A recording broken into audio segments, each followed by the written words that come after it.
এই পানিটা শুরু হয় যখন বৃষ্টিটা নামে। বৃষ্টি নামার 10-12 মিনিট পরেই এই রাস্তা ভরে যায়।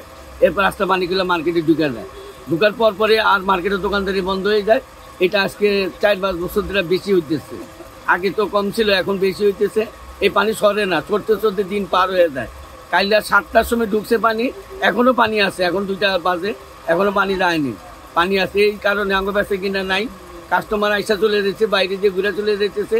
অনেক লোকসান হয়ে যাইতেছে, মানুষজনকে, আমাদেরকেও লোকসান হয়ে যাইতেছে। আমরা বেচা কিনা করতে পারি না। এখন আমরা খুব সমস্যার মধ্যে আছি। এখন আমরা চাই আমাদের পানির ব্যবস্থা একটা করেন, পানি দেওয়ার একটা ব্যবস্থা করেন, পানি দেওয়ার রাস্তাঘাট বাই করে দেন।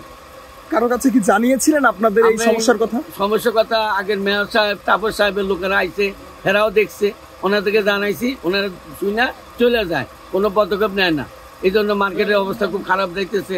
আশেপাশে আরো মার্কেট ডুবে যাইতেছে, কিন্তু সবচেয়ে বেশি আমাদের মার্কেটটা নিচা, এখানে সবচেয়ে বেশি এই ঘটনাটা ঘটতেছে।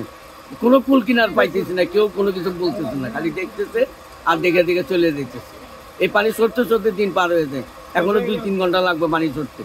খুব কষ্টের মধ্যে আছি, আমাদের এই ব্যবস্থা করেন, এই পানি দেওয়ার ব্যবস্থা করে দেন। এখানে বৃষ্টি হলে অলরেডি আপনি পানি জমে যায়, এবং আধা ঘন্টা বৃষ্টি হলেই মনে করেন মোটামুটি মার্কেট ট্রেপটা পানিতে পড়ে যায়, এবং কলেজ আমাদের দোকানে ব্যবসায়ীরা সব কিছু মিলিয়ে ক্ষতিগ্রস্ত, এবং দোকানের উপরেও পানি উঠে যায়।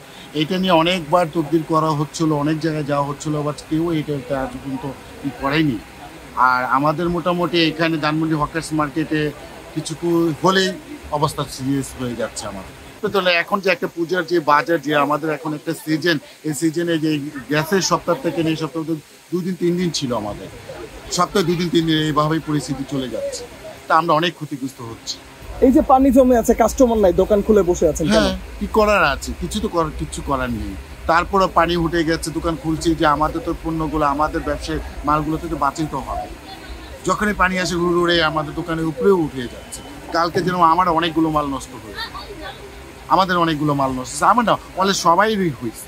সমস্যা তো অনেকদিন ধরে। এটা কিভাবে সমাধান হবে, কোন সরকারের কাছে সমাধান হবে নিজে বলতে পারি না। এটা বুঝতে পারছি, বছর বছর চলে যেতে যাবি। প্রতি বৃষ্টি হলে মনে করেন পানি মার্কেটে, পানি উঠে যায় মার্কেটে, আর পাবলিক মনে আসতে পারে না, মার্কেট বেচা কিনা খারাপ হয়ে যায়। আমাদের অনেক সমস্যা এটা নিয়ে আর কি। এই সমস্যা কতদিন যাবত চলছে? এটা দাদা আজকে আমাদের এটা অনেকদিন আমি মার্কেটে আছে 20-25 বছর ধরে, একই বছর চলতেছে এটা। কিন্তু এত লোক আসে, যে কোনো আসে, এত সাংবাদিক আসে, ছবি নিয়ে যায়, কিন্তু এরকম সমাধান হয় না আর কি। এইভাবে চলতেছে সবসময় আর কি। এই যে একটা পুজোর সময়, এখন কাস্টমার যায়, এসে ঘুরে চলে আসে, বসে ভিতরে আসতে পারতেছে না আর কি। আসতে মানে একটা সেল হইতো, আমার দোকানে আরেকজন হইতো, একজন হইতো আর কি। এই কাস্টমার না ঢুকতে আমরা বসে লাভ নাই তো, মালিকের লস, দোকান ভাড়া কম, স্টাফ খরচ অনেক লস হয়ে গেলো।